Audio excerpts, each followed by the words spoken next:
Salutare, dragi prieteni, bine v-am găsit la un nou tutorial pentru cântecul 14 din cărțile Cântările Evangheliei.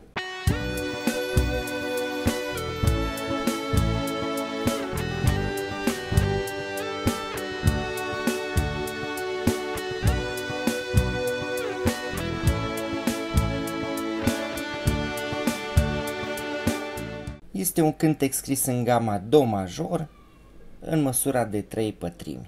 Cântecul este destul de simplu, sunt doar 3 măsuri care sunt puțin mai de neînțeles parcă la început.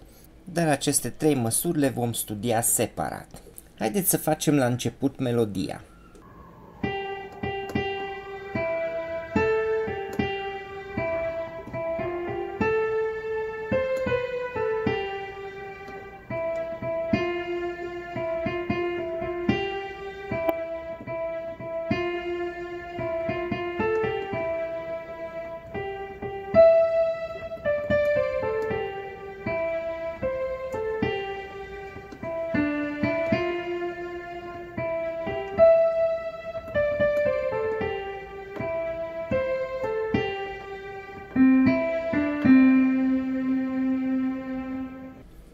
Haideți acum să privim la măsura 5, de la sunetele mi, acestea, măsura 6 și măsura 7, aceste două sunete sol și cu mi.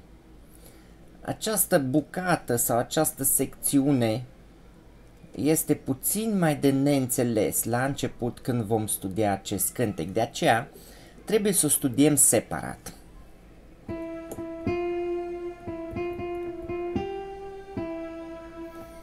Studiați această secțiune până când vă va reuși foarte bine valorile de note.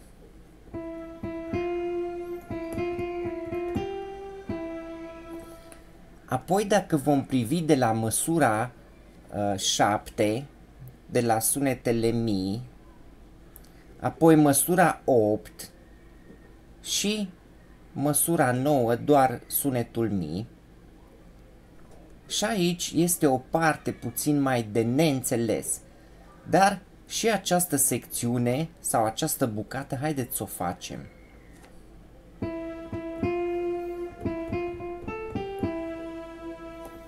Va trebui din nou să studiem și această secțiune până când vom putea să executăm foarte bine valorile de note.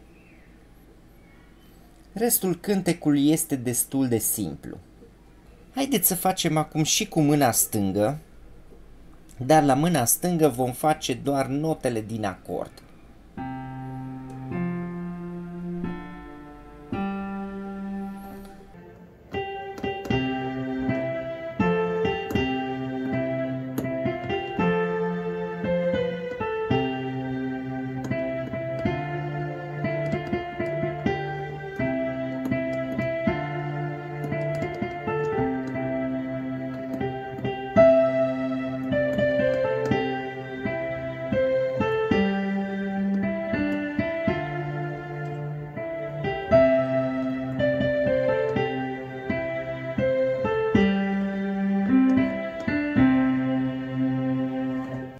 Haideți să facem acum și cu acorduri la mâna stângă. Vom avea Do major, Do mi sol, vom avea Fa major, Do fa la, vom avea Re minor, Re fa la și vom avea Sol major, Re sol si. Sau dacă vreți, puteți să prindeți Sol major, Si, Re, Sol. Eu voi prinde în acest cântec Re, Sol, Si.